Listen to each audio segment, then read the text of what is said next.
action measures. And for her to show that to her colleagues, it was extremely important to have the same working hours, to have the same behavior, the same attitudes, and also to vote on the same way with her male colleagues. With more and more women coming in the court, we are a little bit shaping that reality in which they work in their professional life, and this is how it influences the decision. So this is why even some authors, when they say we don't have a proof, we don't have a proof because it also takes time for women to adjust to a situation and to basically be free to decide, to vote, and everything that goes with judgments. But it's really important to open the door for this discussion, especially as we have a progress.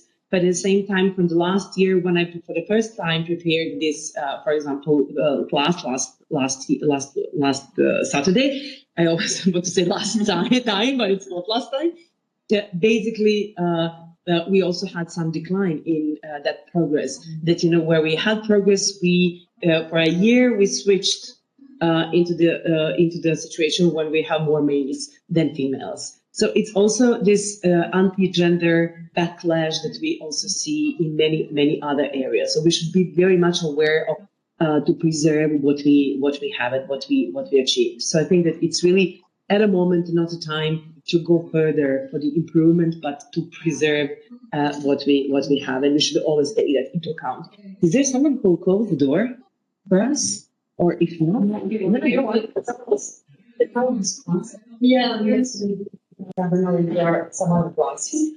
Okay, so let's go to international humanitarian law. And for the structure of this presentation today, first we will speak about the international humanitarian law, because not many of you, I suppose the two of you, maybe Dushanka, you had a chance to deal with international humanitarian law, though. Okay, but that is good to know. So the first part of our presentation will go with international humanitarian law for you to understand what this branch of international public law is, what are the main sources, what are the main principles on which this branch is based on, and then we will go very specifically into the gender perspective and why it is important and whether we have enough inclusion of gender perspective into this area of law. So let's start from a very beginning. And of course, if if you have anything which is not clear or you want to jump in, please raise your hand. And Alexander, it also goes with you.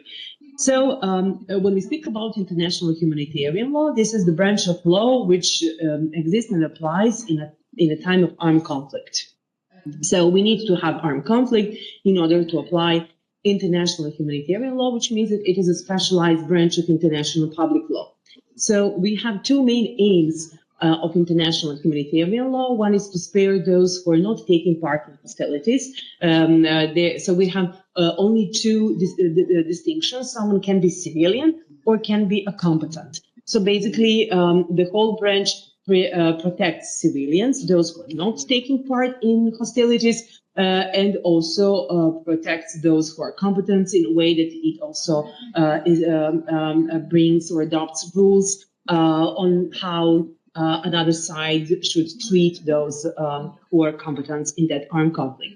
And the second main, let's say, aim of this branch of law is also to, in a way, minimize consequences of armed conflict, also deciding what are the methods and not only methods, but also weapons that can be used. And it is important to understand that it's, as I said, a very specific branch which evolved from 19th century. So it was the first, basically, branch of law, although we already speak about international public law and relations between two states, but specific branch which was developed was exactly international law. And I'm pretty sure that all of you saw the film Napoleon. But at the same time, I'm pretty sure that you are also familiar with this battle from Solferino, which was in 1859. And in that battle, many people, many combatants died. They were suffering. And what happened basically is that usually we have some individuals. You remember when I spoke about human rights diplomacy, that we said that individuals have a very specific role in also shaping these norms and also advocating for its amendment. So here we have one guy, Henry Dinant, who basically was a banker. He was nothing to do, with international law itself, but he was passing through this battle. He saw people who were suffering, and this is how his whole idea or goal of establishing organization, or at least discussing with states some minimal rules, how they appeared. And for him, what we can say that he was a pioneer of ICRC, International Committee on Red Cross, which is a very important organization in supervising first of all, armed conflicts, but also providing humanitarian aid during armed conflicts. And he also won a Nobel Prize for his deeds. He gave all the money from this prize to the organization and the people who've been suffering, so that he died in misery, basically. He was poor at the end of his life. But he's really one of those figures that we should always celebrate and take bravery from very similar people as he was. In any way, when we speak about international law, we usually speak about two Latin terms, which is jus ad bellum and jus in bello.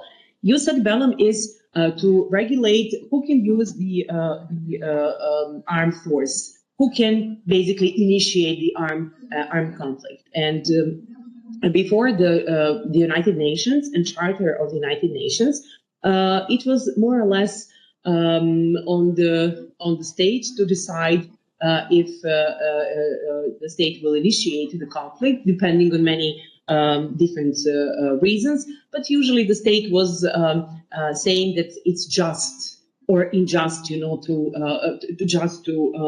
initiate the armed conflict, or unjust to suffer in specific situation. But from the Second World War in 1945, with the United Nations Charter, basically the Charter prohibited the use of force. And there are only two ways to initiate the armed conflict. One is through collective security operations, which means that the Security Council of the United Nations is passing by resolutions and leading those operations.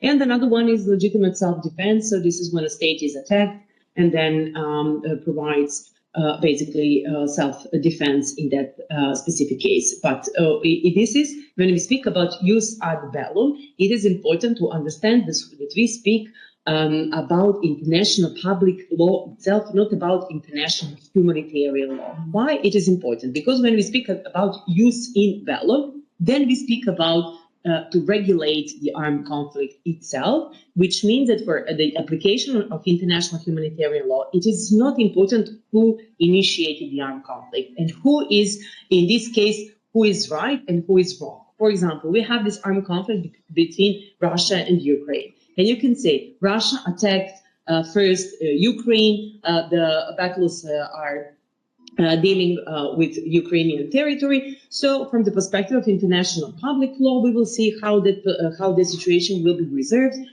through the Security Council resolutions and other mechanisms that we have in international law. But whoever started first this armed conflict, it means in practice that both states need to abide by international humanitarian law. So, and Russia and Ukraine needs to follow these rules. So this is why it is extremely important to explain that there is no one who can say, I was attacked, I'm using my self-defense, and now I can use more force to, in a way, inflict pain, because the whole idea with international humanitarian law is to minimize this pain. When we speak about the development of this branch of law, we usually speak about something which is called Geneva and Hague law. Geneva means, when I say Geneva and Hague law, it means the places or cities where many conventions were adopted. So basically, a Geneva law is important because Geneva law deals with specific groups which are protected during an armed conflict, while the Hague Law is dedicated to means and methods of war. And you will see how exactly what are the conventions that we are talking about. So what is humanitarian law? Now, what we already said, to protect people who are not or no longer fighting. When I say no longer fighting, I mean those, for example, who are wounded and sick. And what we said, regulate weapons and methods of warfare. It is important, what I said, that to bind all parties in a conflict apply in armed conflict. So when the armed conflict stops, then we can have application of this specific branch of law. And also what is extremely important, that it cannot be suspended or limited. Because when we speak about human rights law, you will see that under certain circumstances, we can limit some rules or some provisions. And it is important that basically the whole idea with international humanitarian law is to make a balance between military necessity, what is important to operate in order to finish the armed conflict, and also humanitarian consideration. What does it mean? If we attack this object, or if we do this and this, what would be the effects of that attack? We have two main distinctions in when we speak about armed conflict. One is international armed conflict, and another one is internal armed conflict. Basically, international armed conflict is the one that is happening between two or more states. So everything, for example, we mentioned Ukraine and Russia. So this is clearly an international armed conflict. Why it is important? Because we have different rules which apply for international armed conflict and from internal armed conflict. Before, it was important to declare the war. Nowadays, it's not important. We just need to have basically attack on someone's sovereignty, territorial integrity, and we know that we already have armed conflict between two states. On the other side, internal armed conflict is something which is going on within the state boundaries of one state, and usually we have some groups, military groups who are taking part of certain specific area. And we have many countries in the moment, for example, South Sudan, in which we have an internal armed conflict. Many countries.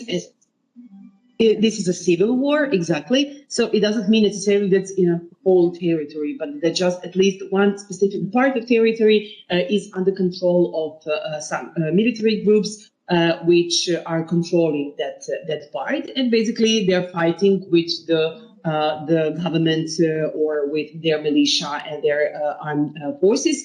And basically here it's always important to understand what is the moment with international armed conflict. It's much easier to find the moment when the armed conflict started. With internal armed conflicts, we usually have some disturbances.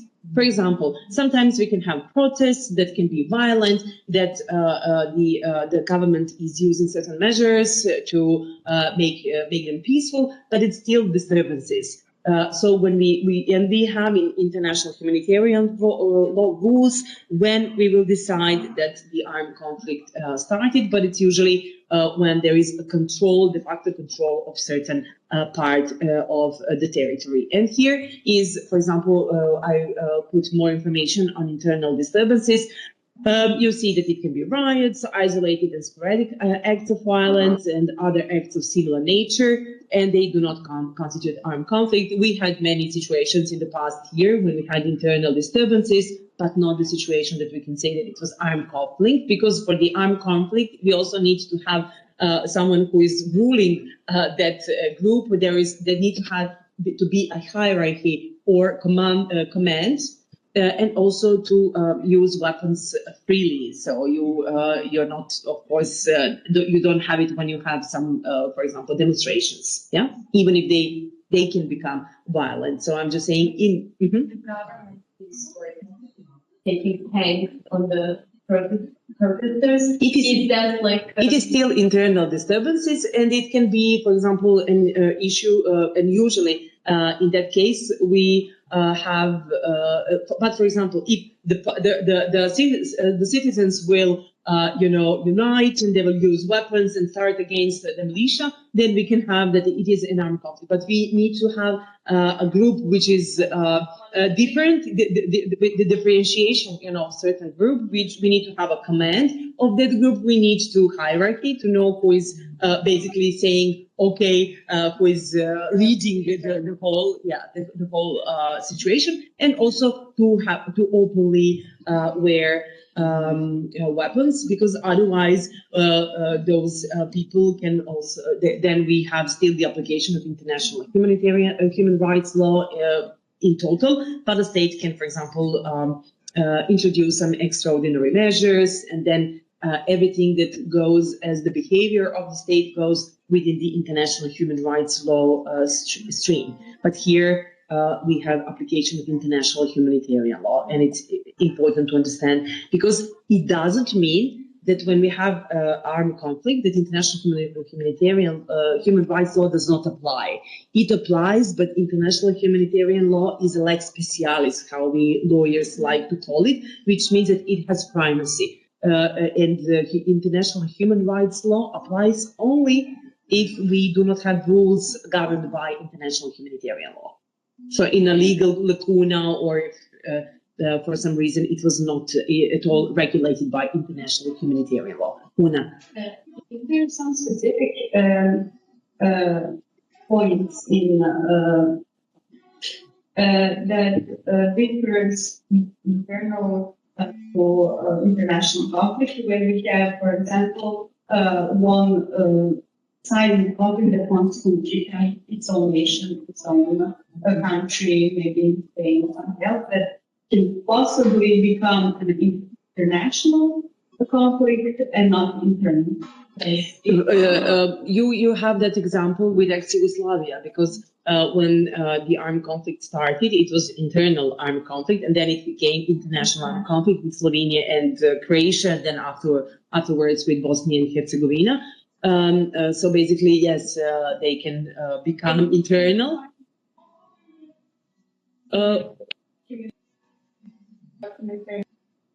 That okay, this happens, then if the national, you always have to recognize the moment, and you have some, let's say, instructions on how to do that. Basically, for ex-Yugoslavia, and it's ad hoc on an ad hoc basis. It really depends whether.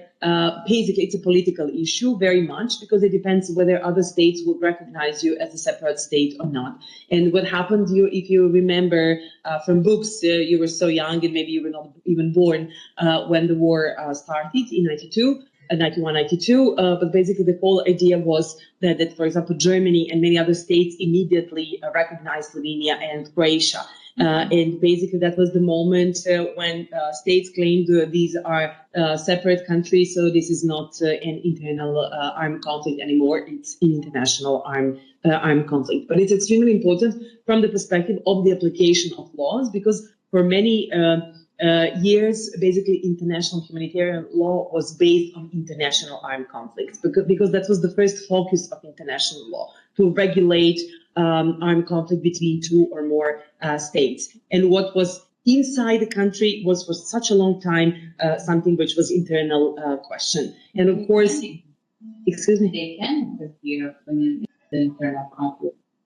When it's an internal armed conflict, there are very, very strict rules how the international community can react. There is the only one institute which is also not developed so far and very much criticized. It is humanitarian intervention. But for humanitarian intervention, you need to also fulfill with NATO bombing.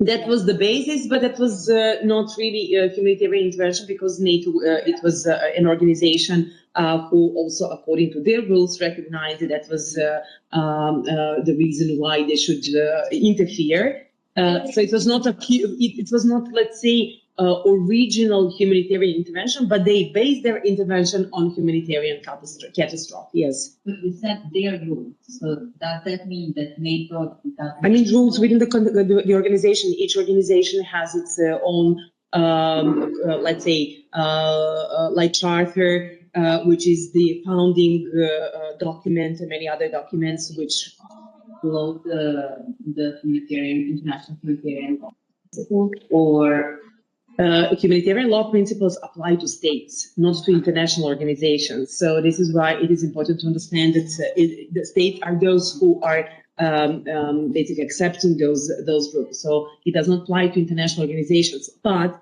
there is the relationship between NATO and Security Council, because Security Council is a supervisory body, and it has better, let's say, higher hierarchy in the structure itself, and also regional organizations are mentioned in the charter itself.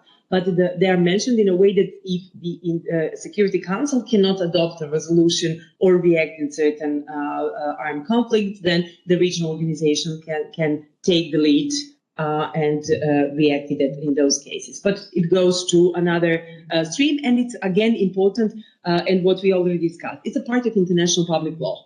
It's the issue of Security Council and jus ad bellum. And here we don't speak about jus ad bellum. Here we speak, so not what was the reason why anyone initiated the armed attack, but what are the rules governing an armed conflict. So this is why it is important to understand that. So here I just show you, in order to understand, when we have internal violence, so and when we have armed conflict, which rules basically apply.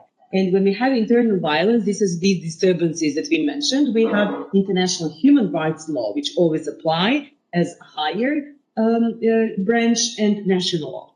When we have non-internal armed conflict, then we have international humanitarian law, but again, international human rights law, which applies in situations when international humanitarian law does not regulate, and of course, national law. But see the difference between international and non-international armed conflict. For the international armed conflicts, we have the same branch of laws which applies, but international humanitarian law is much bigger for international armed conflicts in relation to the number of international conventions which apply in that specific case.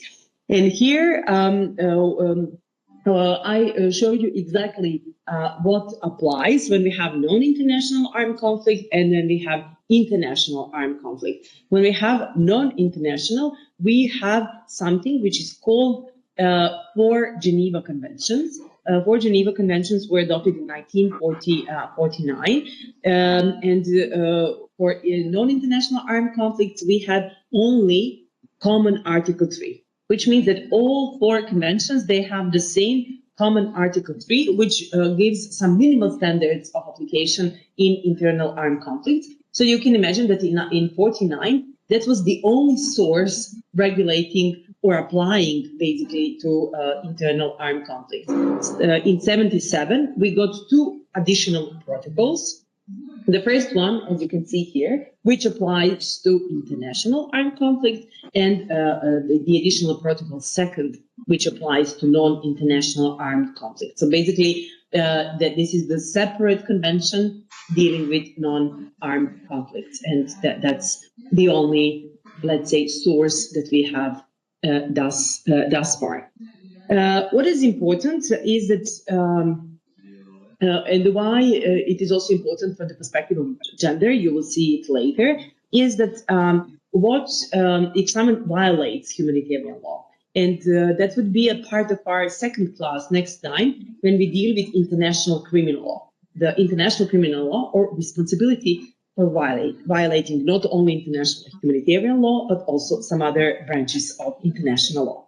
In internal violence, so this is if we have disturbances and if we have internal armed conflict, then we can have criminal responsibility for those who are violating rules. In armed conflict, either it is internal or international, we can also have criminal responsibility and also war crimes, which are regulated in many statutes of international criminal courts, but we will discuss it next time. What is the common Article 3?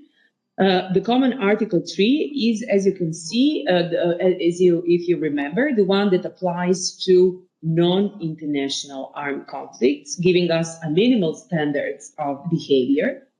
And here, what is important is that first provision says to treat persons humanely. So humane treatment is extremely important. And what you can also see is that we have non-discrimination clause, which says without any adverse distinction founded on race, color, religion, or faith, sex, birth, or wealth, or any other similar criteria.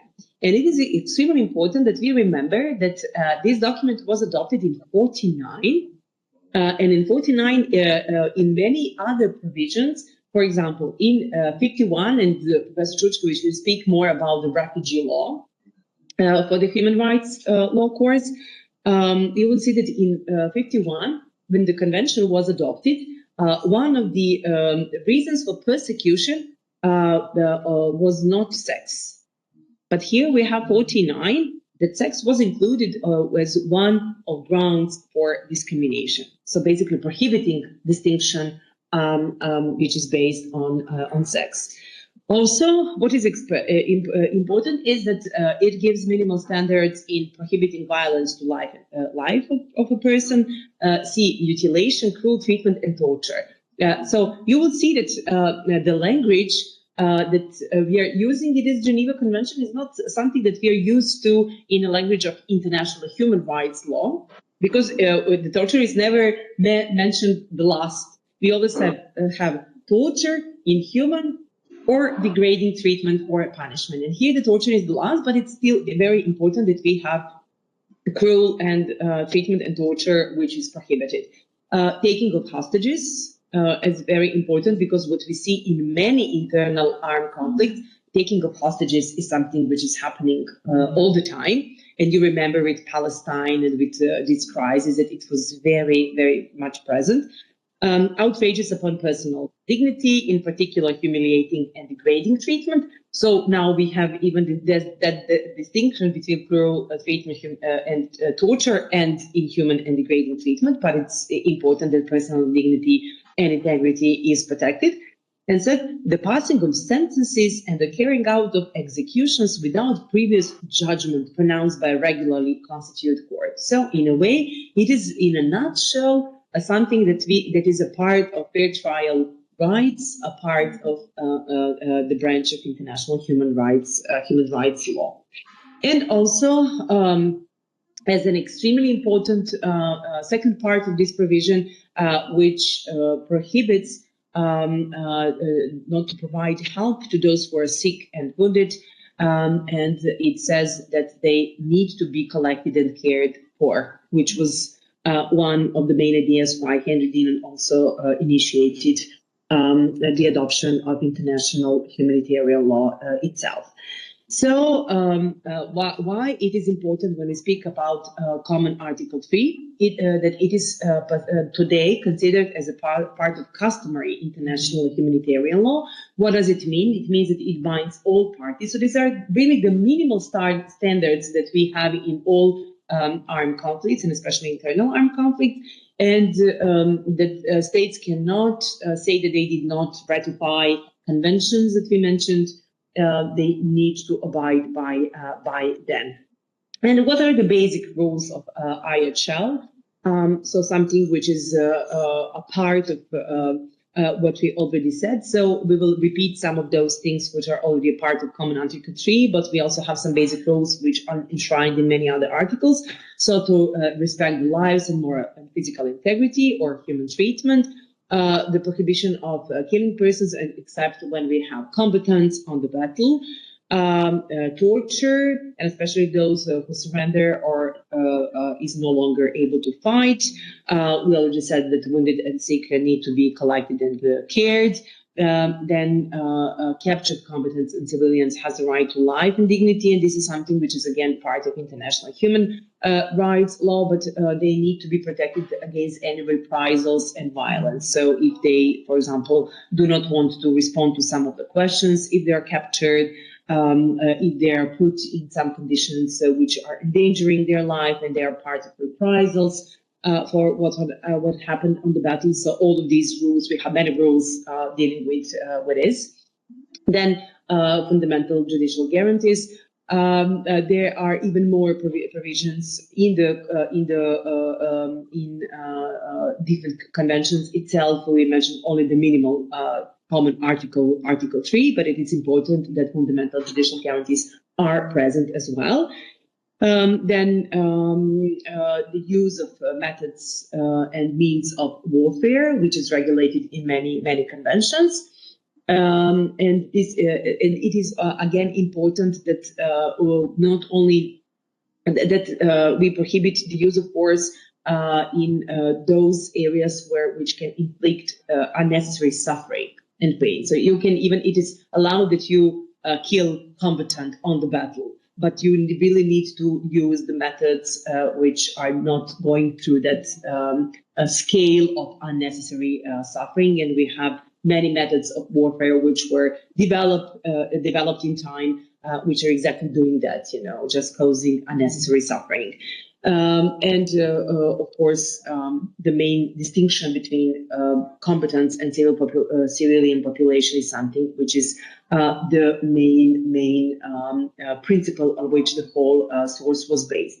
So I already mentioned that we have 4 Geneva Conventions and that we have 2 additional protocols. And here you have more information on the Hague Law. First of all, you see that we have many conventions which were adopted, but it is good to know that the first one was adopted in 1868. It was a Petersburg Declaration.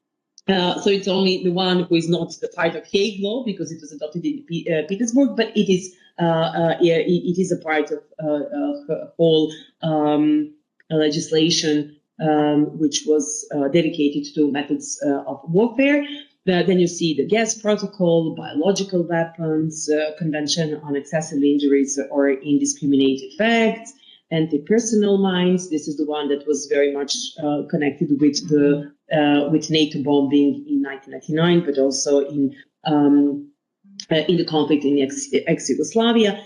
But as you can see, when we speak about the Hague Conventions, the most important is the Hague Regulation from 1899 and 1907. They established the main rules which were adopted later in some other conventions that you see here. And cluster ammunition, for example, to 2008 was also one that was dedicated very much to the conflict with NATO as well. I will pause this one because it's maybe too much in detail, so you don't need to know all of this, just to be aware what we have. And here are the Geneva laws.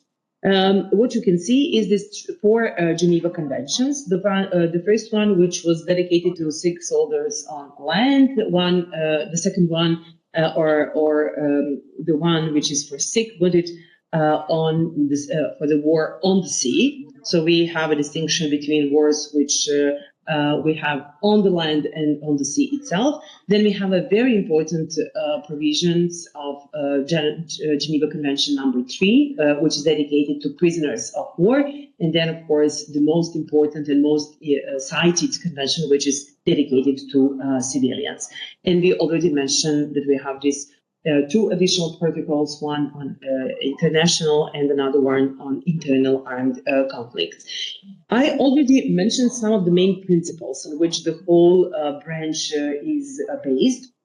And we said so far military necessity was the one that we mentioned, and humanitarian, let's say, consideration, which is basically humanity.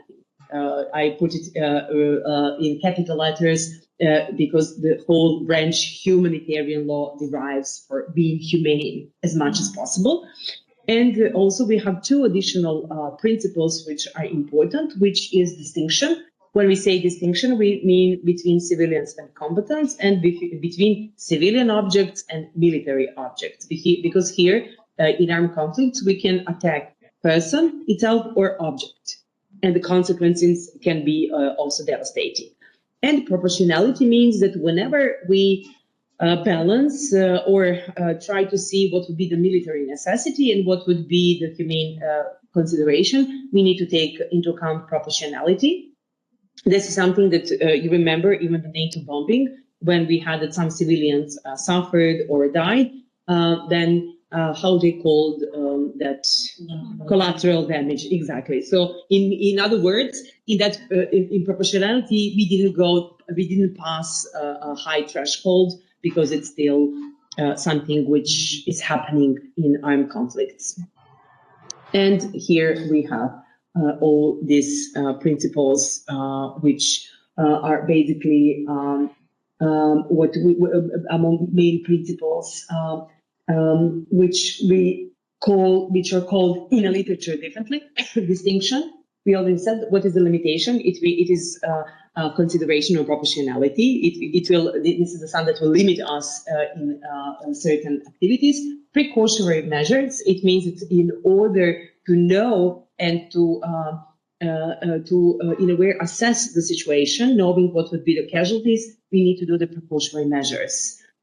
This is, if you remember, also during the bombing in Yugoslavia, when, for example, some bridges were bombed, when we had one train which also was attacked, and then not only several, many people died due to that attack.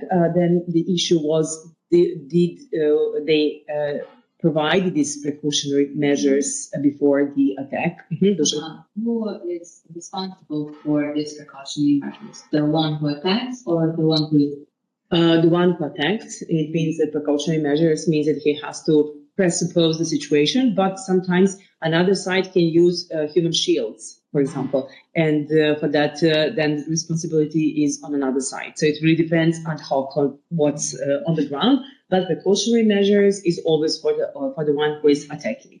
Isn't there a big debate about the ability of organization? No, there is, of course, but we just mentioned this but of course we said that this humanitarian law applies to states. So there is no, everything that I'm saying applies to states, yeah? Especially when we have international armed conflict, but not to international organizations. Of course, there is a huge debate on the responsibility of international organizations. Sure, of course. You want to go?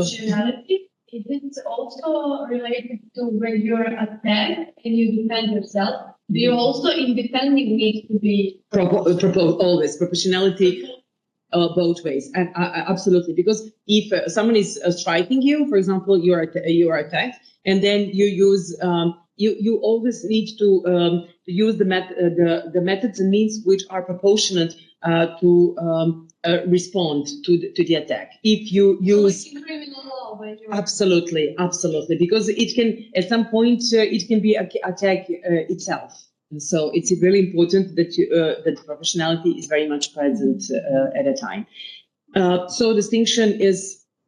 I already said what it is, and just to repeat once again, because it's really the main principle of international humanitarian law. And you remember, for example, now I again refer to something which is familiar to you, just to understand, but we understood that international humanitarian law applies to states. When, for example, the national television station was attacked, that it was a huge debate, is it a military or civilian object? Because for military objects, we know what are military objects, and there is always legitimacy to attack military objects. But for civilian objects, which can have a military purpose, you need to find the rationale why it was attacked. And for example, for the national television, we had several explanations on that, but it was not so. Let's say convincing. So this is why it is still debatable. Can you attack a national television for that reason? Limitation. We already said, and we've seen the list of many international documents, conventions which limit the use of weapons. Of course, you haven't seen among this list, for example, nuclear weapons. We have an advisory opinion of the ICJ, International Court of Justice, from '96, where the court basically gave its opinion on the use of nuclear weapon, and it was a very interesting advisory opinion. It's only for you if you want to read it. It's a little bit also complicated, how the court. Wasn't that on the Eurocom side to kind of control the spreading of the nuclear weapons? The one thing is, can you produce and spread? Another one is, can you use it? For the use, we basically do not have a convention which. Yes, but the problem is that the whole idea and that was the very significant part of this advisory opinion of the ICJ is basically does it goes with all these principles, which are main principles of international humanitarian law.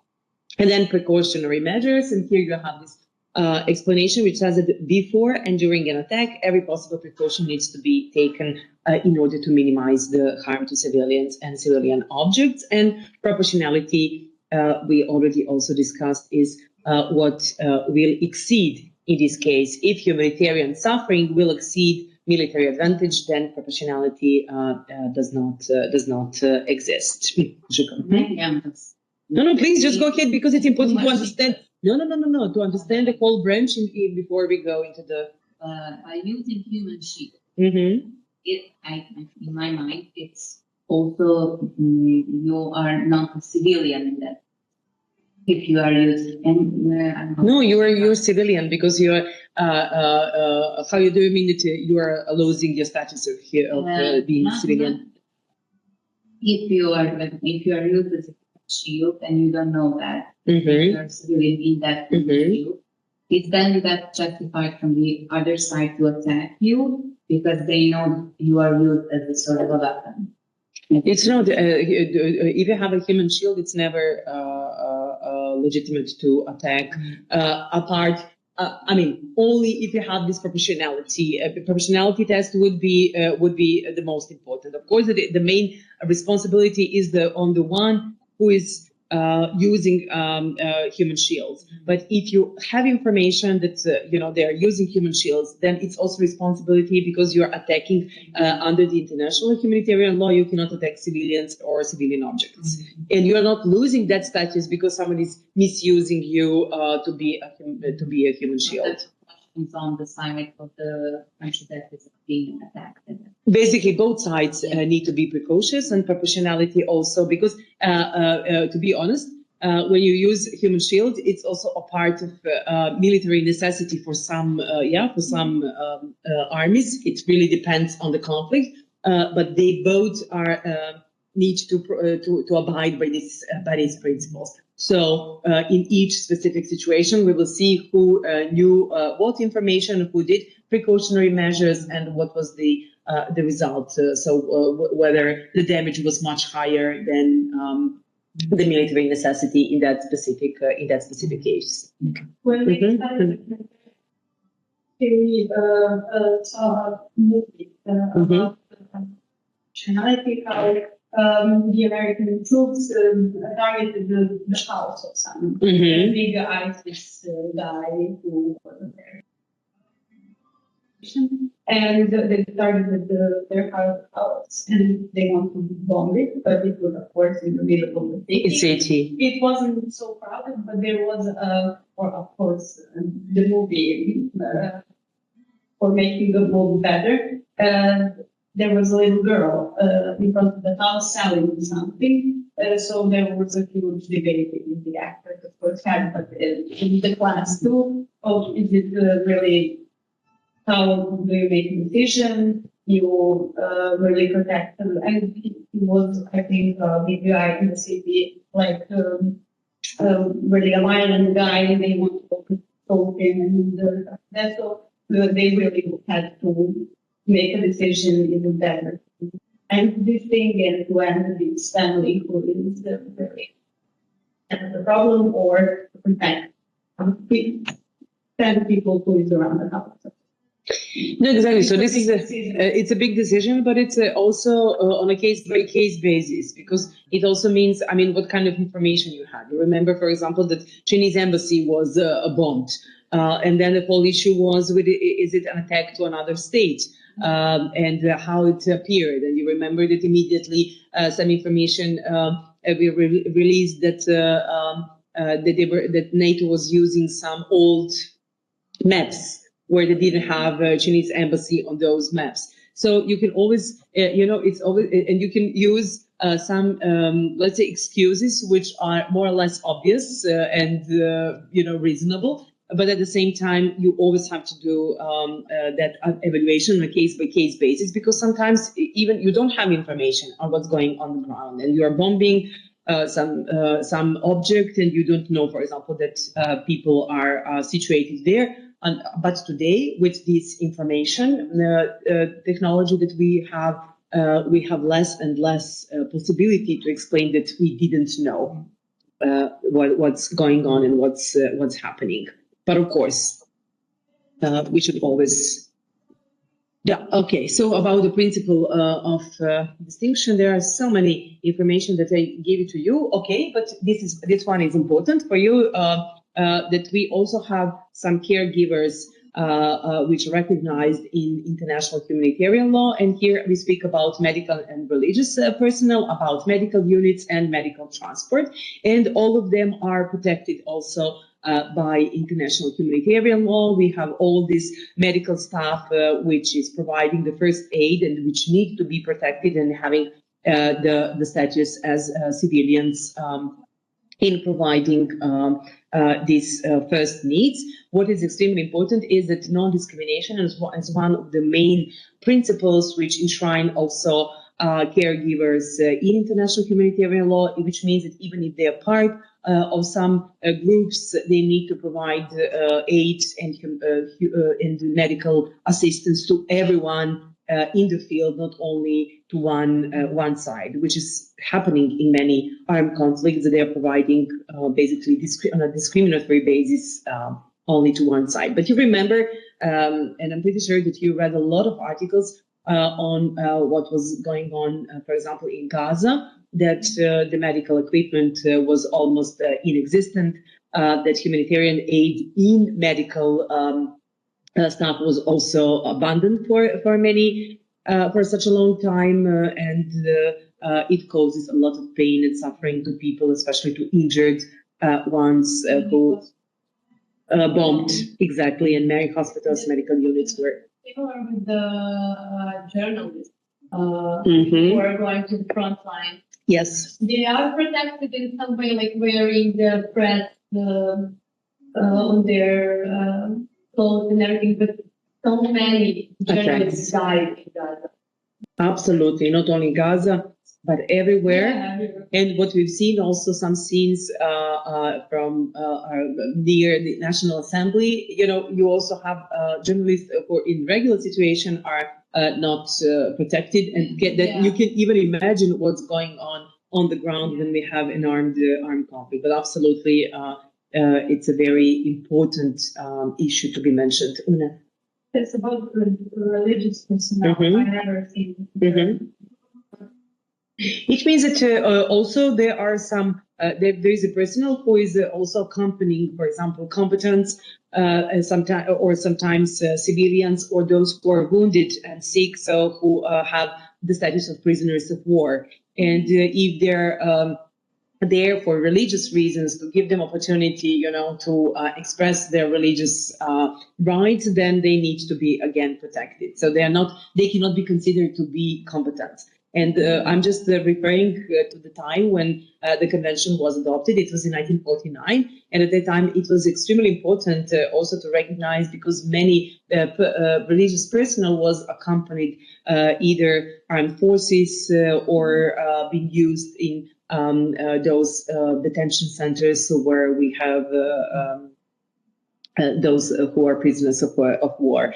But they were also attacked in many cases. So this is why it was important also to mention them.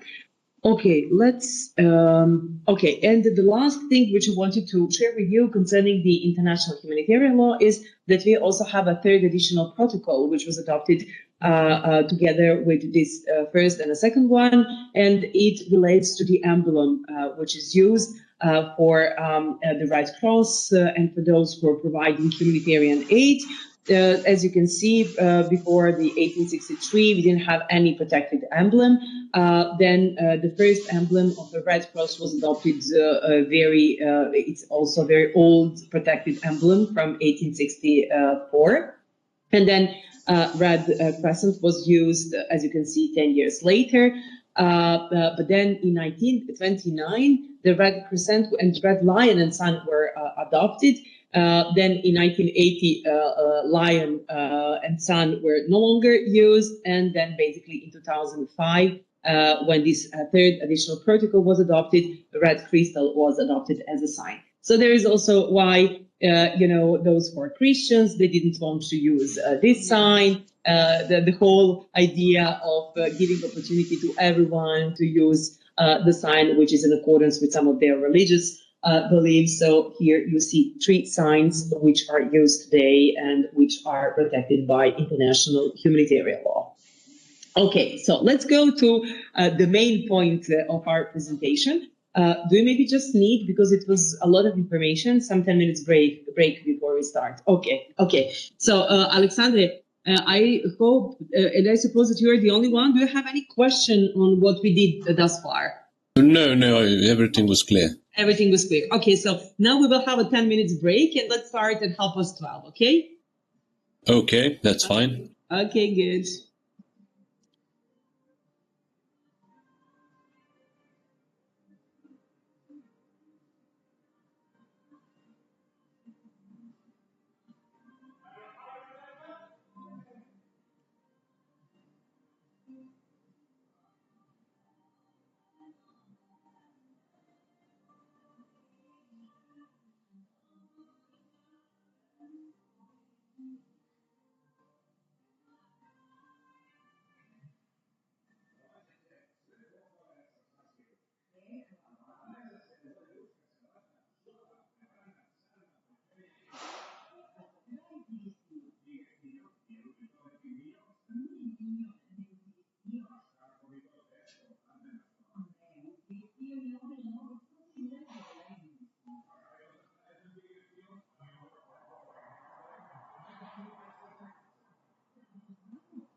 Aleksandre, jeste tu? Ste sa nama? Tu smo. Odlično, super. Ništa, krećemo dalje. Ne vidim vas, izvinjavam se, pa moram da proveravam ovako. Okay, so now we'll go more specifically on gender perspective. So why gender is important for international humanitarian law, IHL, and here there are two critiques, feminist critiques of IHL. One goes with enforcement and another one with revision. So it means that in some publications you will find authors claiming that the international humanitarian law has a lot of provisions which deals with women and girls. But the problem is with the enforcement of international humanitarian law, while there are also authors claiming that basically IHL needs a revision, needs more provisions which specifically deals with women and girls. So for you who will become experts on the field, you will see whose opinion is, let's say, more valid. I would say that my opinion is that we need revision, but the problem is also of enforcement. But I wouldn't say that only enforcement is a problem here. Anyway, here it is important now we will discuss, first of all, why gender matters in armed conflict, why this issue is extremely important, and what would be the purpose of incorporating gender into the IHL, and not only in IHL, but also in policies, which goes with something that we call transitional justice. And transitional justice is not a part of IHL, but it's also a post-conflict situation when we need to include women in that process as well. So the first thing that we can say about the IHL and gender is that the armed conflict affects everyone, but it affects women and girls differently than men and boys. And usually, when we speak about this feminist perspective, we forget about men and boys and their specific features. And of course, that for this class, we primarily concentrate on women and girls because this lens much more, if it's missing, it much more affects women and girls. But it does not mean that this effect also goes with men and boys. And it's important at least to mention that effect as well. And what is also important is that if we do not take those differences into account, then the whole idea of IHL will not have its own purpose. So, and we already seen what is the main purpose of IHL, and this is to protect everyone, to protect combatants and to protect civilians. As we said, that we have these two groups. The first thing that I wanted to share with you is that the sex affects the way of how we will, first of all, feel during the armed conflict, but also what we will experience during an armed conflict. Do you have any idea of how gender can affect any person during an armed conflict, no matter whether it's internal or international? Of a specialized attack using rape as a tool. Great. So Dushanka mentioned rape. If I may, Professor. Alexander, please go ahead. Well, while women are the most common victims of war, they are targets of rape and such. Men are often killed instead of raped. They are forced to fight for one side or another and recruited, and are generally treated more violently in a lot of cases. Men's lives are viewed as more disposable during war, and that can affect how they are treated. Absolutely, you're right. So this is also one of the effects of war. Una, you wanted to add something? I think is that during war, especially in our history, region, poverty was more. Then I can imagine, and there was a situation that from discussing Gaza also the shortage of women hiding products, pads, and a lot of things that women needed during that hard times. But also there was one thing. Okay, Elena will supplement, and then Una, if you remember, then you kick up. Okay, Elena, please go ahead.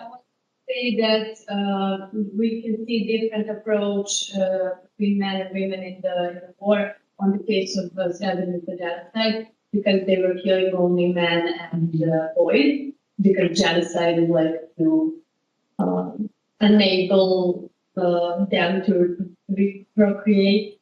So they left women. They were not killing women in that example.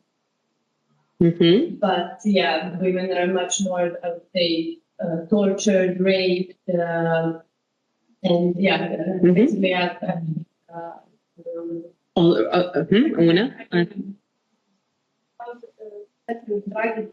About the topic that more in previous wars and historical in that third war, Second World War, men went to war and women stayed alone at homes and had to work alone to provide for their family. So basically, they became the heads of the house, and that really affected the women. Started this revolution. Mm-hmm. Una mentioned also, I don't know, Alexander, if you can hear clearly when we discuss it here in the room. I turned up the sound to maximum, don't worry. Okay, good. Then you understood. But what Una mentioned is also something that was very present in Ukrainian war and also in Gaza as well. So we have different. So it's not a historical perspective, let's say, because we still have women and girls as main caregivers, but not as those who are leading the household. In those cases, we had many men and boys, who were detained or maybe unfortunately killed. And this is why women from some point they became the head of household.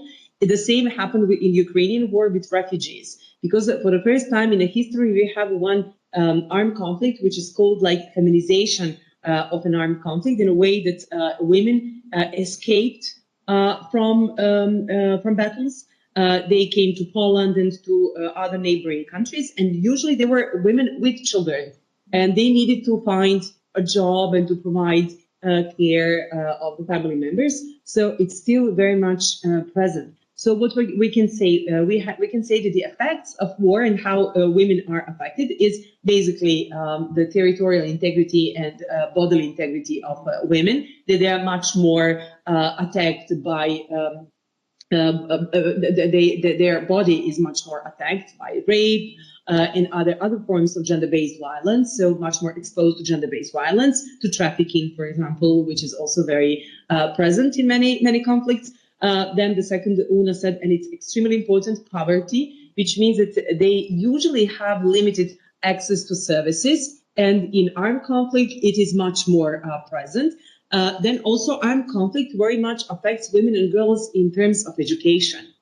They are the ones exactly because of their caregiving duties to be withdrawn from schools, if schools exist. But for example, it was also very much present in Gaza at the same time. So it affects also their ability to enjoy certain rights. And then what Una said, extremely important, is at the same time reproductive rights. Not only the health of reproductive rights, but also how reproductive rights can be affected. For example, we also seen in Gaza that many pregnant women couldn't deliver babies in some safe places, and it also is an extremely important dimension of international humanitarian law. We have, as you remember, that last time we spoke about the composition of different courts and tribunals. Here you see Mirjana Spoljarić. She's basically a diplomat of Croatian origin, but she was a very famous Swiss diplomat because for such a long time she lives in Switzerland. And she was appointed as the first ever president of the ICRC in 2022. So can you imagine, president of the ICRC? Yes, appointed in 3 years ago. So can you imagine how a long period of time it was to elect the first woman? So what she says is that it is clear that when international humanitarian law is broken, it is civilians who suffer, and civilians who are already marginalized or powerless in society suffer the most. So basically, what she's seen on the spot, on the ground, in her experience, only for these 3 years as a president of the ICRC, was that basically who suffer the most are those who are marginalized groups. What does it mean by that? She definitely mean that women, people with disabilities, LGBTIQ plus persons, those who are basically on the margins of a society. And why? What's the reason? Not only poverty, but systemic discrimination that they are exposed in everyday life. And then you can imagine how it affects even when there is an armed conflict. And she also, in one of the articles that she had, she spoke about the experience from Ukraine, Syria, Ethiopia, and Mali, because she visited those countries which are either the international or basically they're more about the internal armed conflicts.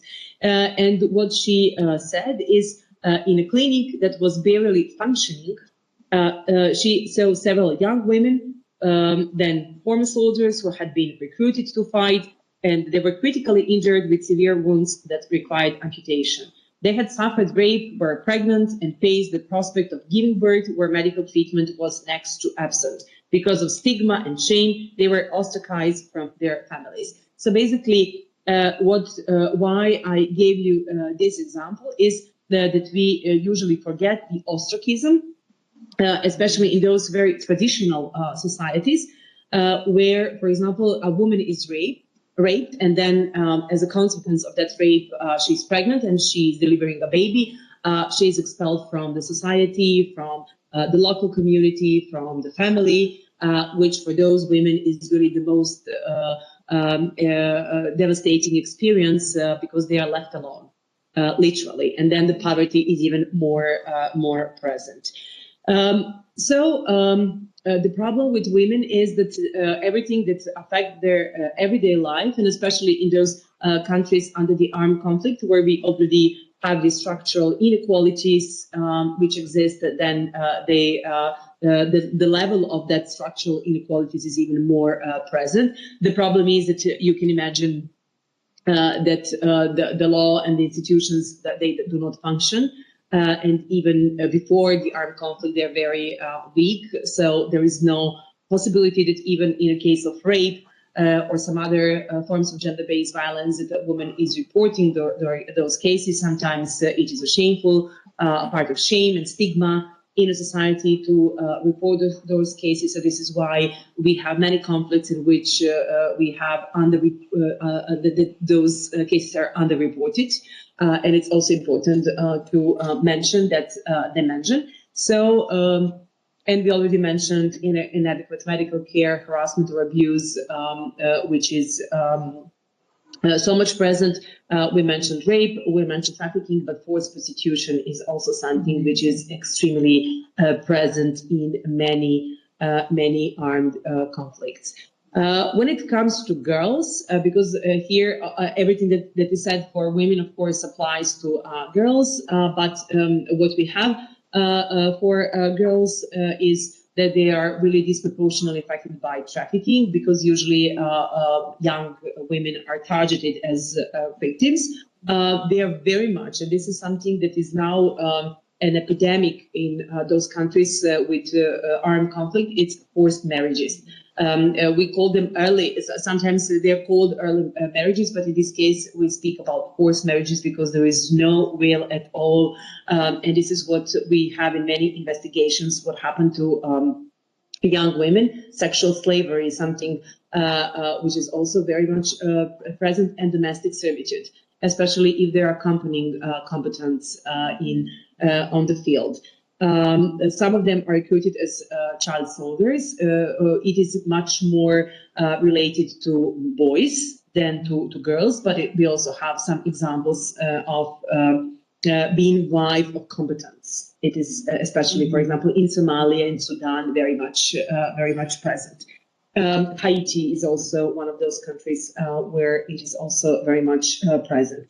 And we already mentioned that girls who are affected by discriminatory norms, and usually we have a huge dropout rate of girls from school. It is even much more present when there is an armed conflict. So it is another important issue. And of course, reproductive health care and psychological support, which is even non-existent in some countries or very limited. And the problem with armed conflicts is that even in a regular situation, psychological support of survivors of gender-based violence is given by organizations of civil society. So it's not a part of the state, although it is a responsibility of the state to provide psychological support. And basically, during an armed conflict, the problem is with financing of those organizations who are providing aid and help. And this is why that issue becomes very huge and very relevant in many of those armed conflicts.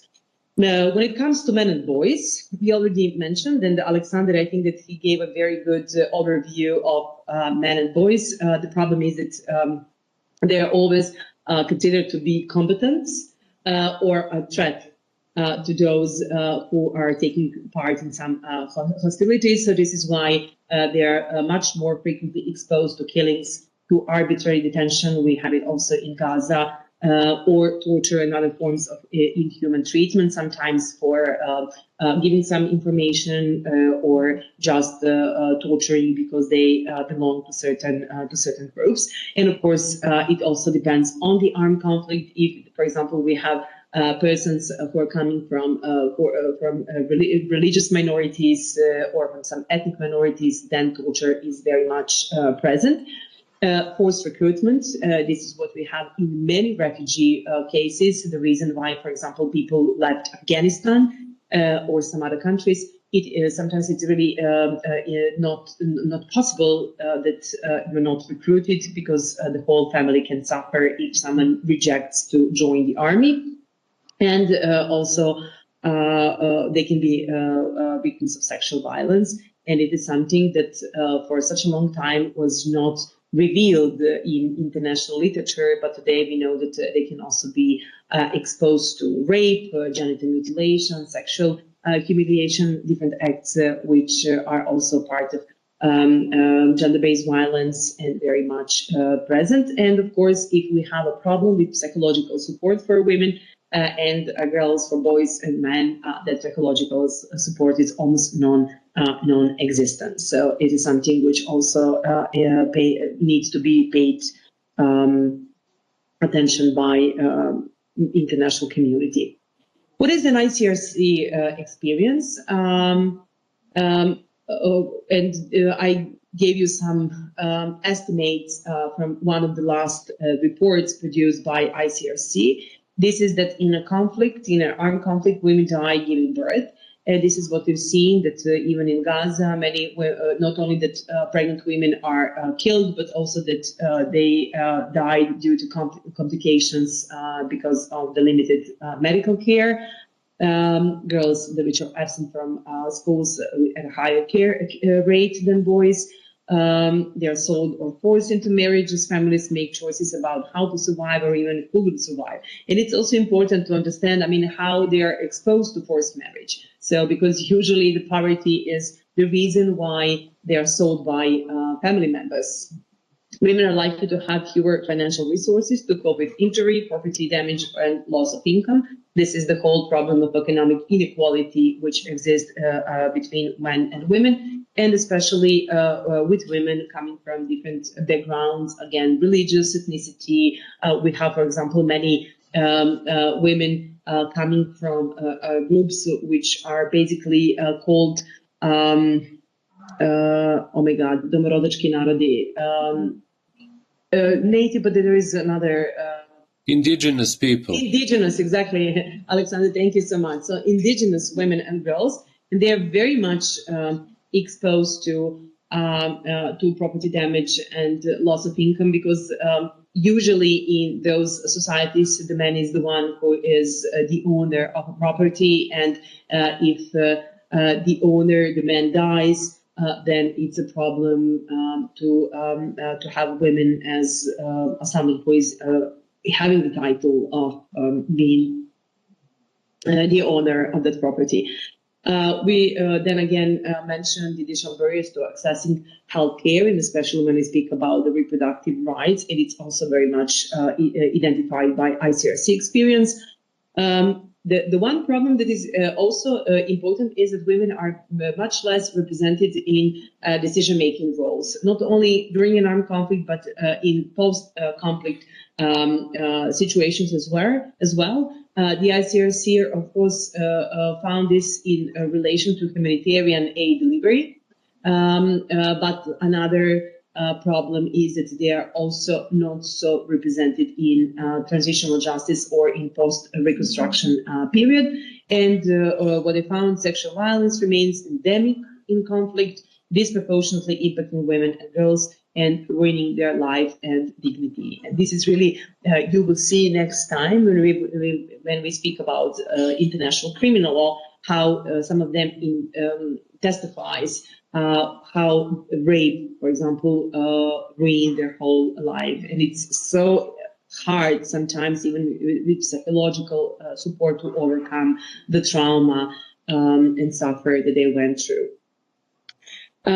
when we speak about the sexual violence, it is extremely important to understand that we have different laws, which and not only national but international ones as well, which prohibit sexual violence, and we've seen that it is used as a tool of war.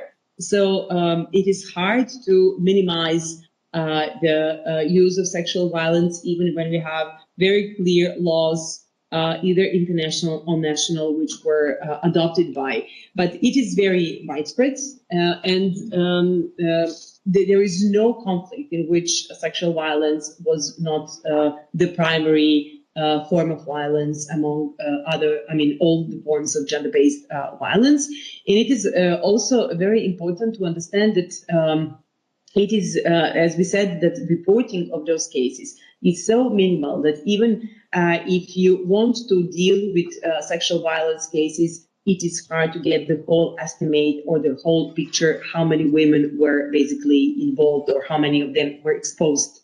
It's better than to say involved in this kind of violence. And I mentioned genocide, but I will not go into the detail here with genocide because we will deal with this matter next time. Jelena mentioned just for genocide that, for example, when we speak about Srebrenica, that men and boys were targeted and not women. But can you find, at least for those of you who already know what is the act of genocide, some other forms of act where women are targeted, and it can be considered to be a genocide? Maybe any idea at some point, and we will, let's say, elaborate on that next time. Maybe I think that indigenous women were put on a procedure of IUDs, prevention of them getting pregnant. Actually. That's, yeah, but this is that can be. Some other ideas? They were killing both women and both. But how? Yeah, of course. But when we have that, let's say, equality, if they went through the same situation, then we speak in general about the atrocities of war. Yeah, because we know that everyone suffers in the war, in armed conflict.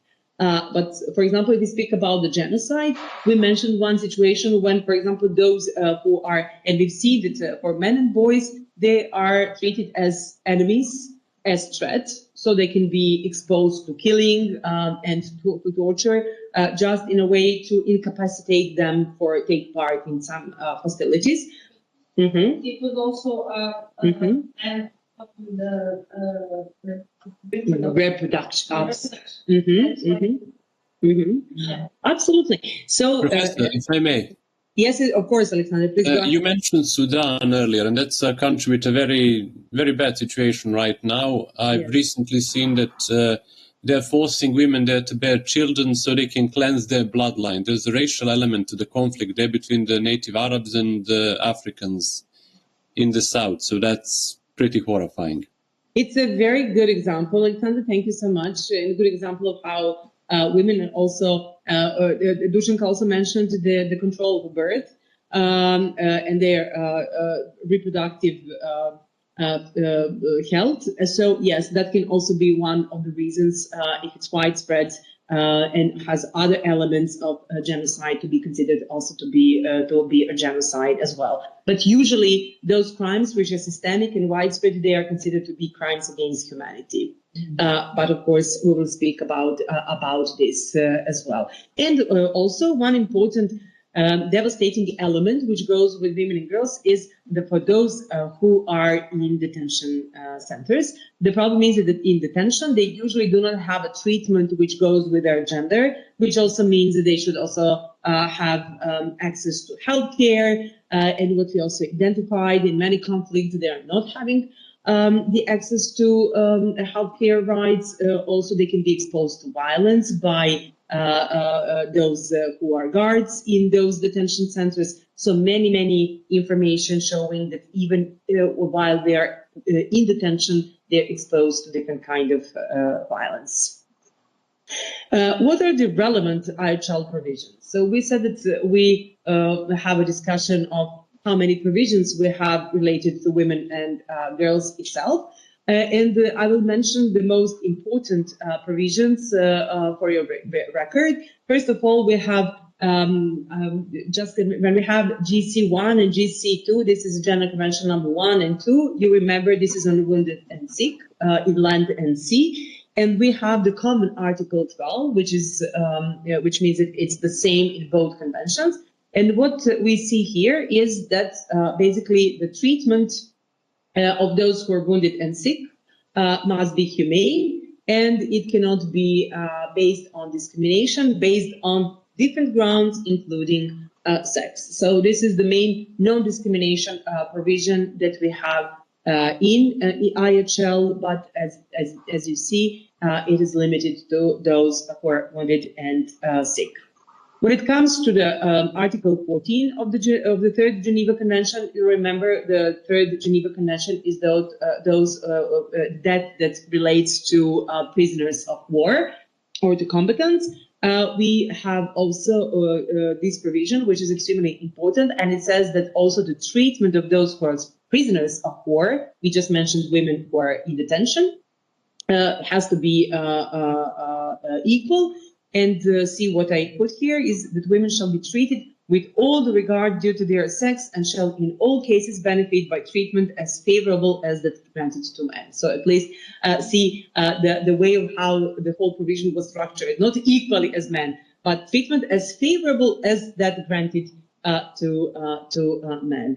In a way, it's a very interesting the way of how they use the language of this provision, but it's important that as prisoners of war, they need to have the same treatment as men. Then we have the same convention, but the provision Article 16, which is important that here we see that it is also important to have let's say more grounds on prohibition of discrimination for prisoners of war. Not only that here we have sex here, as you can see, but this Article 14 is giving enough standing to provide the same treatment based on sex.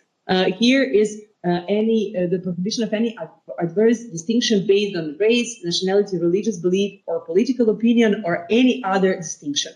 Why it is important? Because we've already discussed at the beginning of our class that sometimes a woman should not be targeted only because of her sex.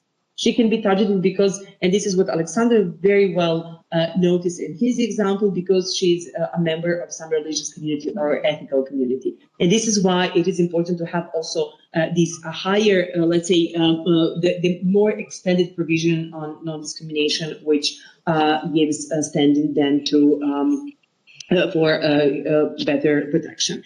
And then I also included the Geneva Convention number 4, which, as you remember, deals with civilians. Here we have Article 13 saying also no distinction between civilians on different grounds, which is race, nationality, religion, or political opinion. So what we see from this provision? No sex, exactly. So for all other groups, for wounded and sick, for prisoners of war, we have also extremely sex, but then we don't have sex here in Geneva Convention number 4. But we have additional protocols. You remember.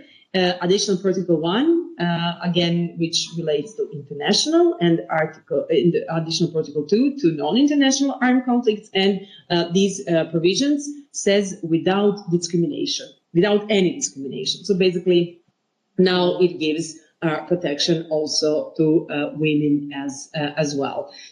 When it comes to the use of sexual violence, what also really reality showed and examples from practice is that sexual violence is not used only because in general we have women as objects of sexual violence, but because they're either political opponents or members of some religious groups or ethnicity. So this is why it is extremely important that military indoctrination, which exists in some countries, is basically standing for this sexual violence. It's always operational. It's always systematic. It's not sporadic attack which goes to some specific women. Of course, in some cases we also have some sporadic attacks, but usually in majority of cases this is not the case, and there is generally the act of violence, which is produced in different ways. And then I suppose that you remember the case of Rwanda, which is also an example of internal armed conflict, which basically lasted for 3 months. But for 3 months, so many people of Hutu killed, so many Tutsi, and so many women were raped and also exposed to sexual violence, because it was indoctrination to and not only kill them, but also to use this as a weapon against another tribe. So this is a very good example of this. When it comes to provisions itself, so this is the non-discrimination clause that we have. But when it goes to more specifically, and especially when we speak about civilians, so this Geneva Convention number 4, it is important that usually women are protected as mothers or as victims of gender-based violence. These are the two groups identified as the most important and protected. So here you have several provisions on women as mothers. So, for example, you have, when I say as mothers, I mean also pregnant women, because they're also recognized as a specifically vulnerable group. For example, we have this Article 23, which goes on pregnant women and nursing mothers are given priority in humanitarian relief, for example. Or we have Article 38, which says pregnant women and mothers of children under 7 years. So now we also see even more who is really targeted as with special care and protection. So women with small children under 7, and they shall benefit by any preferential treatment to the same extent as nationals of the state concerned. This is in a case of occupation. And then Article 50, which again goes to occupation and occupying power, shall not hinder the application of any preferential measures in regards to food, medical care, and protection against the effects of war, which may have been adopted prior to the occupation in favor of children under 15 years, expectant mothers, and mothers of children under 7 years. So this is the usual language that we have in IHL, which concerns mothers. And here we see that basically all these provisions goes with the humanitarian assistance mostly, and access to some goods and services, which of course are of higher standing in armed conflicts. Then we also have Article 89, which says interned, pregnant, and nursing mothers shall be given additional food in proportion to their psychological needs. See this provision. It is really an amazing one. Of course, I recall again that this is the convention which was adopted in 49. Yeah. But how you will assess additional food according to someone's psychological needs? It's better to say physical needs, yeah, than psychological needs. But anyway. And then we have this additional Protocol 1, Article 76, which says that pregnant women and mothers having dependent infants who are arrested, detained, or interned for reasons relating to the armed conflict shall have their cases considered with the utmost priority, and if given the death penalty for an offense related to the armed conflict, the death penalty shall not be executed. So see, so this is what you can see. All the elements that we have in Geneva Convention number 4, so from 49 to 77, was related to women who are in need of care and humanitarian need and support. And this is the first provision which mentions exactly women as mothers if they're in detention. So to give them priority, and also to acknowledge that in many armed conflicts, even not only in armed conflicts, we still have retentionist countries which have a death penalty, and basically the first provision saying that the death penalty should not be executed if we have a woman who is pregnant or should deliver a baby. When it comes to express a reference to sexual violence, so this is now a second group of provisions, not only to those which relate to mothers. Yeah? A reference to sexual violence, again, we have Geneva Convention number 4, which Article 27, which says women shall be especially protected against any attack on their honor, in particular against rape, enforced prostitution, or any form of indecent assault. So see the language. It's, again, not the language that you will find today in CEDAW, in Istanbul Convention, in other conventions dealing with gender-based violence. But again, for that time, it was really important to recognize sexual violence, question by this article, but indecent assault. So what is a decent assault? Yeah, it's a very, very good question. And you see, this is the only provision that we have in Geneva Conventions. Very limited application. Yeah, although we have, I again recall this common Article 3, which says inhuman treatment and torture needs to be prohibited. But this is something which really expressly relates to women. Dushanka. It's also for civilians. So this is for civilians, exactly. Mm-hmm. And we've seen for wounded and sick, and for combatants in war, we had that very non-discrimination clause, which basically can be applied in all circumstances. But it was also very important to have a specific provision on women and girls. And see, the rest goes to additional protocols.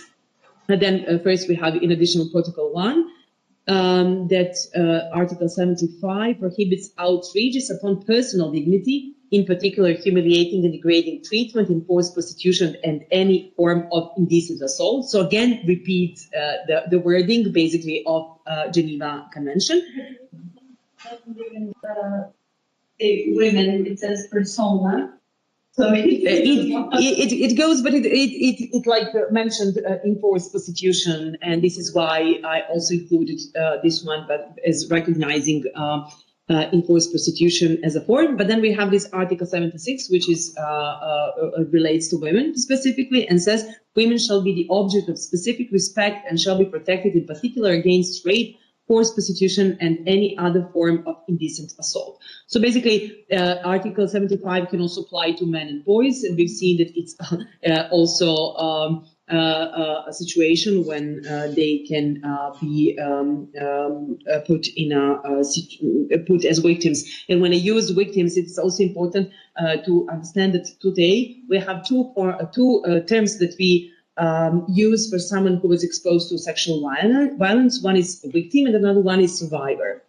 So usually we use survivor as a means to empower those people who went through the suffering. But in terms of from the legal term, and especially when there is a case against, then we use the term victim as a legal, let's say legal term. But it's good at least now to refer also to terminology, because I know that yesterday you were on glossary. Yeah. So I don't know if you mentioned that in your methodology classes. Not yet. the day before. The day before. You didn't. Okay, but maybe you will until the end of the course. And then there is this additional protocol 2, which deals with internal conflicts, which says prohibits outrages on personal dignity, in particular humiliating treatment, rape, enforced prostitution, and any form of indecent assault, which means that the same language is used as for the Article 75. And then we have this very important Article 77 of the additional protocol, which relates to children. So all children, boys and girls, which need to be respected and also protected from any form of indecent assault. Again, the same language. And also you can see that the parties to the conflict shall take all feasible measures in order that children who have not attained the age of 15 years do not take a direct part in hostilities, and in particular they shall refrain from recruiting them into their armed forces. And in recruiting among those persons who have attained the age of 15 years, but who have not attained the age of 18, the parties to the conflict shall endeavor to give priority to those who are oldest. So this is the provision, but again, Here we see the interplay with international human rights law. Why? Because we have this Convention on the Rights of the Child, and one of the additional protocols also extended the original text of the convention, where this recruitment went with 15 to 18, prohibiting recruitment of those who are younger than 18. So in a way, Article 77 should be read together with international human rights law conventions. So it's important that you know at this point that this is the provision dealing with children or with girls and boys. And we also mentioned this dimension of having boys exposed to sexual violence. When it comes to women as competence, so now when, and we said that usually we don't consider women as competent. So this is again one of the feminist perspectives into the armed conflict, that usually women are considered to be victims or those who are suffering. But also women can be combatant, yeah, and we have many examples of that in not only history but now in current conflicts. And it is important that they are considered to be equally protected. We've already seen this Geneva Convention number 3. I mentioned Article 14, but I would like to mention also Article 29, which says that in any camps in which women prisoners of war are accommodated, separate conveniences shall be provided for them. So in a way, this is the only provision which is very general. So we don't exactly know what does it mean to accompany with their detention. But here it means that for Article 29, we apply again provisions that we have from the international human rights law scheme. So here what would be important is all the reports which are given by something which is called subcommittee on prevention of torture. This is the body, treaty body, which was established under the Convention Against Torture on a UN level. And when we speak about the European level, we have something which is called, the body which is called European Committee on Prevention of Torture. It's always another forms of ill treatment, but it's just a long name. And basically, the European body, European Committee has several reports issued which deals with women in detention. So it means that basically Article 29 needs to be read in accordance with these reports to get information what kind of treatment women should have and what should be provided for them. So this is why I'm saying that I'm among those who also believe that even when we have other additional instruments that we can apply to certain situations, states usually disobey because they look only through international humanitarian law, and they read only Geneva Conventions and say, aha, okay, so it's a very broad, so it is among the discretionary power of the state, but it's not the case, and this is why I'm among those persons believing that we should also have a revision of international humanitarian law. When it comes to additional provisions, you have the one which concerns the punishment. In Article 88, in Article 97, disciplinary, something which goes with disciplinary punishment. And as you can see, it's interesting that for disciplinary punishment, they say they shall be confined in separate quarters from male prisoners of war and shall be under the immediate supervision. But we don't have a provision saying that when they come to detention that they should be in separate rooms, only when there is a disciplinary punishment issued against them, which is very interesting. And we also have the reference, Annex 1 of Geneva Convention number 3, which says that women prisoners of war who are pregnant or mothers with infants and small children shall be allowed accommodation in a neutral country. So here we see the first provision, which basically gives them a very, let's say, specific position if they have small children.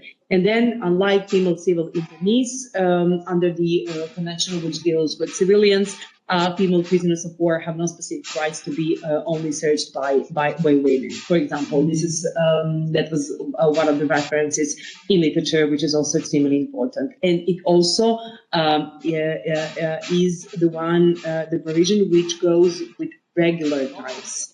in regular prisons, women can be searched only by a woman. Why? Because to protect her bodily autonomy. Exactly. So here you have a graphic for you to, basically again see all these rules which applies to the acts of violence here at one place for easiest reference. And we already mentioned, just me give the whole list again, one graphic to you, basically giving you again everything that we discussed now, in what situations women can be found during an armed conflict, and maybe the only the only situation that we didn't discuss is the protection of women's honor. Mm-hmm. Is there any idea what does it mean, protection of women's honor? I think that it goes with bodily autonomy. Bodily autonomy, exactly. Psychological autonomy, exactly. Yelena, any idea? Mm-hmm. Mm-hmm. Indecent assault, exactly. So this is how the whole, even the body of international law was shaped by stereotypes. Of course, that we now today we have so many information on what this indecent assault is something that is not applicable here, yeah? Because when we have a decent assault, when someone can decently assault me, so be polite and say whatever, yeah? But it is also important because basically in armed conflicts, we usually primarily protect physical autonomy and physical integrity of a person, but psychological one is also extremely important, because a fear that can be a result of certain act can also cause a lot of consequences, a lot of damage, a lot of harm. So this is why it is important to not to go into it and discuss what is indecent assault and not. But it's also something that I put here. It's what is honor. It really depends on the culture, yeah? And we know that we have many countries in which women needs to be covered. Not in some countries by face, in some countries the whole body is also part of their culture and a part of their honor. Maybe know that after some wars they were like publicly shaming women, yes, and shaving their heads. Maybe yes, that also can be. That's a very, Eleanor, it's a very good example. Exactly. So how you will blame a woman and expose her to ostracism.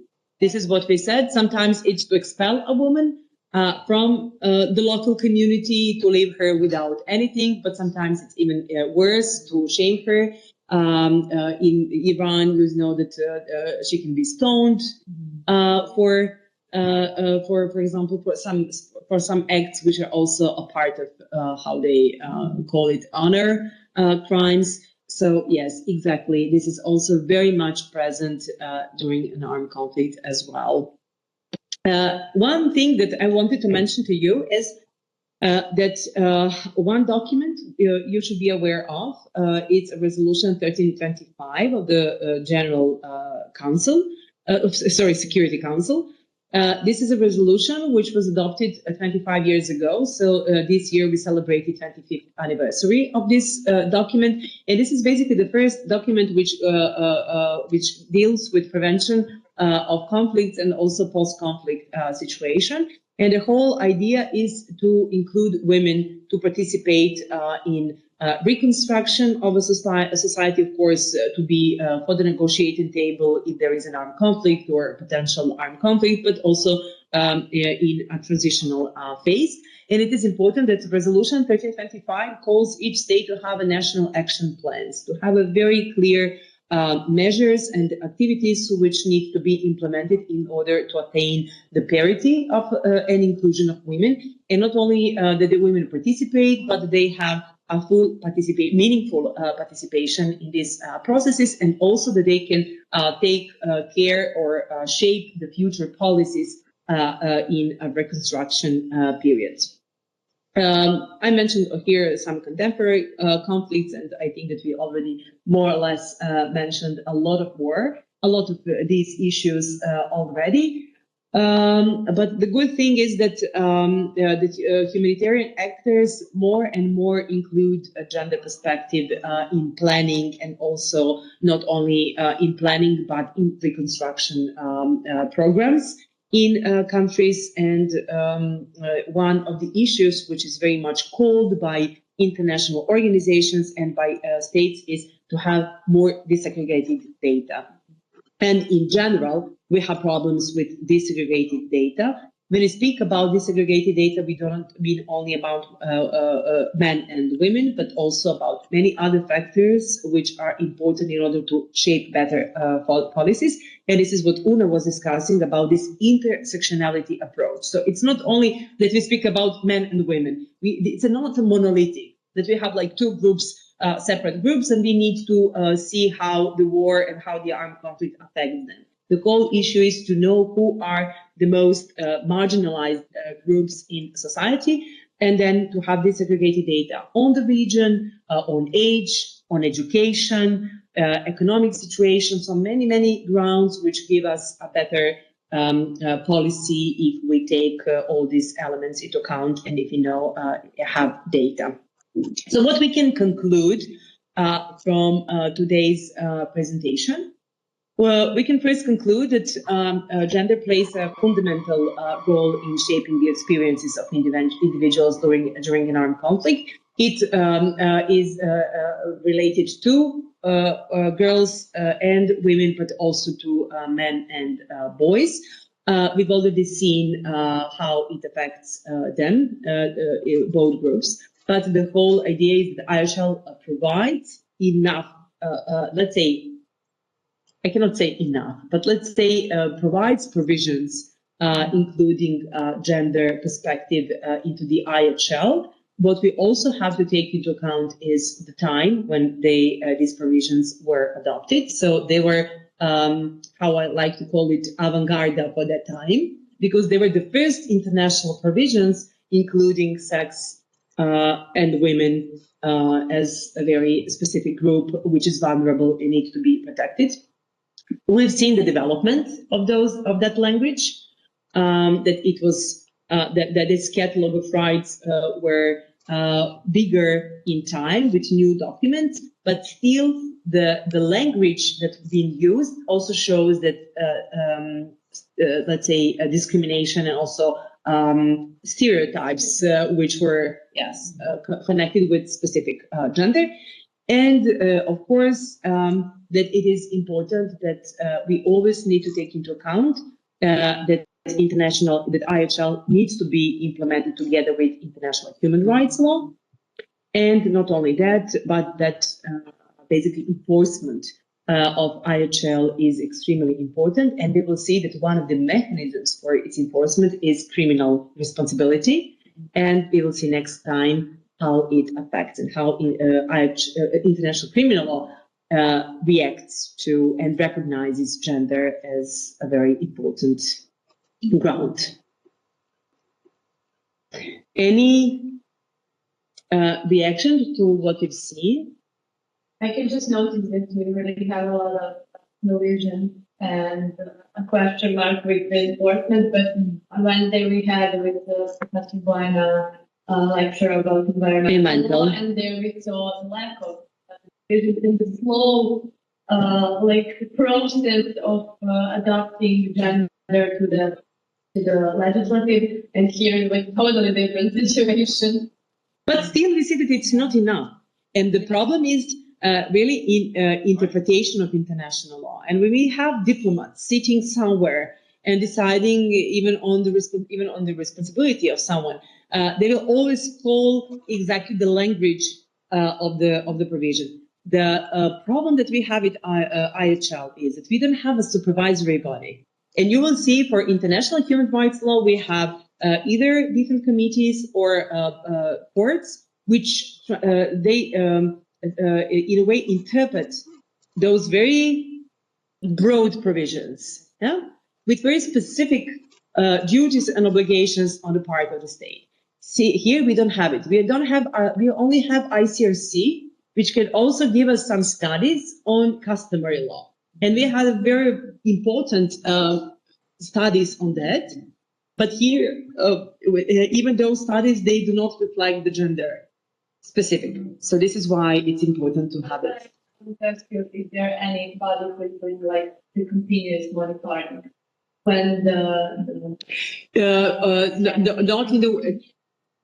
not in the way as it is with international human rights law, but now this overlap between these two branches of law is important because when we, for example, see some decisions given by either, for example, European Court of Human Rights or maybe Human Rights Committee, they also have cases which affect the application of IHL. Mm-hmm. So this is why basically they're giving this interpretation, which should be originally given by a body which is specialized to deal with international humanitarian law. But due to the lack of many provisions and also the language, which is very specific for IHL, I think that it's a good development that we have these decisions also interpreting IHL together with international human rights law. Mm-hmm. And so that we all of that resolution Geneva mentions, we could see that women are either seen as victims or as mothers or pregnant women and exactly basic mothers. So it gave the impression that it's not like, the importance is not put on women but on children, because children can be also girls and boys and children and the future of the country. And women are their caregivers, and that's why they're there. Very good point, Una, because this is also my claim that we do not protect women as such. We do not protect all the women. We know also from this conflict that women with disability and older women are really suffering very much in different, conflicts. But basically, the IHL do not. Okay, we have these non-discrimination clauses, which can apply to different situations, but not that they're recognized as a group as such, absolutely. So they are protecting for the protection. We have only mothers, pregnant women or mothers with small children. So what if a child has 10 years, then it's already enough to not to be protected. But at the same time, really for sexual violence, we have those provisions like protecting everyone, but it's not enough, because if we know the contemporary conflicts, it's really not enough. And the second thing, which is extremely important, is that we didn't have provisions specifically very much which related to women which are prisoners of war and which were detained. So what can be the reason? What do you think? When we're allowed to be on the battlefield, so not allowed, but not seen as a. First of all, they thought at the time, that their role will be minimal, that we will have only few women on the battle. Yes, against stereotype, that idea which is very stereotypical. The second point is even that this is also the issue of more of ethics or this decency that shapes the IHL in that regard. If they need protection, we will protect them because they are nice and decent. If they are taking part in the hostilities, then they can take care of themselves. They don't need additional protection. Although basically, in order to recognize gender and the feminist perspective, you also need to recognize that they have reproductive rights. If they're put in detention, you have to recognize that and to give them specific treatment which relates to their health, but which is very specific, between men and women. So that's basically the whole reason why it was shaped as such. So maybe one of the things I put here, persistent challenges such as stereotype, underreporting is something which is present, but maybe I should put as a conclusion more concretely that even the IHL is stereotypical in a way, including women and protecting women in armed conflicts. It's drafted in 45, but I don't think the times have changed. Even now, it's something bad. Everybody says, even women said Imagine if it's your mother or if it's your daughter. Yes. Expected it is. You are ready without, you know. Exactly. Alexander, I don't know if do you want to say something? No, I'm No? just listening. Okay, do you want then, I don't know, we are running out of time, but do you want to go to at home to watch these films that I put in a last slide, or do you want that we watch some of them now together? Do you want to? At home, okay. Girls, Okay. they vote for to Professor, do it at home. Professor ka dobar dan. Okay, so I'm sorry, as some of them really reflects what we discussed today. But anyway, you will have time to go through these videos and maybe our first reaction next time, because we will have a related class, basically class related to international criminal law. Then we can start maybe with some of your observations for these three videos. We will also watch some videos next time together. Because I know that we have Saiful who will be online again. Alexander, I spoke to ladies in the room, and some of them on Wednesday they will finish their job much before our class, and we have only 2 classes reserved for Wednesday. Do you agree that we all have online class on Wednesday? Only online class. That is fine, yes. That is fine. Okay, then I'll send you an email about this, just to inform you, because I think that we are still missing one person from the class.